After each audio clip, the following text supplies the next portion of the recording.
नमस्कार, अहम बात में आपका स्वागत है और मैं हूं आपके साथ प्रिया तिवारी।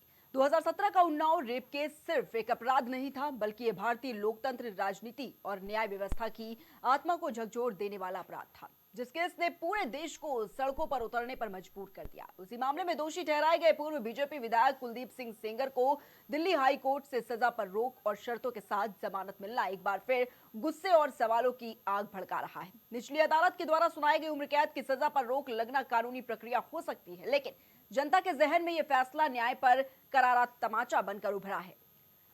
साल 2017 में उन्नाव की एक युवती ने आरोप लगाया कि इलाके के ताकतवर विधायक कुलदीप सिंह सेंगर ने उसके साथ दुष्कर्म किया। आरोपी कोई आम आदमी नहीं था, बल्कि सत्ता के शीर्ष पर बैठा जनप्रतिनिधि था और यही वजह रही कि पीड़िता की शिकायत को महीनों तक दबाया गया। पुलिस ने आंखें मूंद ली, प्रशासन ने चुप्पी साध ली और सत्ता आरोपी के साथ खड़ी दिखी। जब पीड़िता ने हार मानने से इनकार किया, तब शुरू हुआ दमन का सबसे भयावह दौर। उसके पिता को झूठे मामलों में फंसाकर जेल भेजा गया, जहां संदिग्ध हालत में उनकी मौत हो गई। ये सिर्फ मौत नहीं थी, बल्कि न्याय मांगने की सजा थी।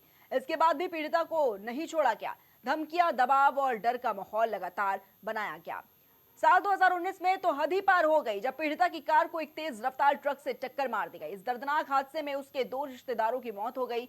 देश ने इसे हादसा नहीं, बल्कि गवाहों और पीड़िता को खत्म करने की साजिश के रूप में देखा। सत्ता की क्रूरता और अपराध की निर्जलता खुलकर सामने आ गई। देश भर में गुस्सा फूटा। मीडिया और जनता के दबाव में मामला सुप्रीम कोर्ट तक पहुंचा। ट्रायल उत्तर प्रदेश से हटाकर दिल्ली किया गया, ताकि निष्पक्ष सुनवाई हो सके।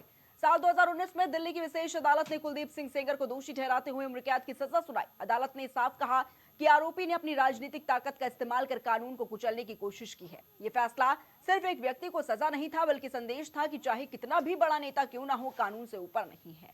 अब दिल्ली हाईकोर्ट के द्वारा सजा पर रोक और जमानत मिलने से एक बार फिर वही सवाल उठ खड़े हैं कि क्या ताकतवर दोषियों के लिए कानून नरम हो जाता है?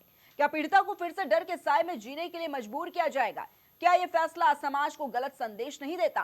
कानून अपील का अधिकार देता है, लेकिन नैतिकता सवाल पूछती है। जब एक मामला सत्ता के संरक्षण, गवाहों की मौत और पीड़िता के उत्पीड़न से जुड़ा हो, तब ऐसे फैसले आम जनता के भरोसे को हिला देते हैं।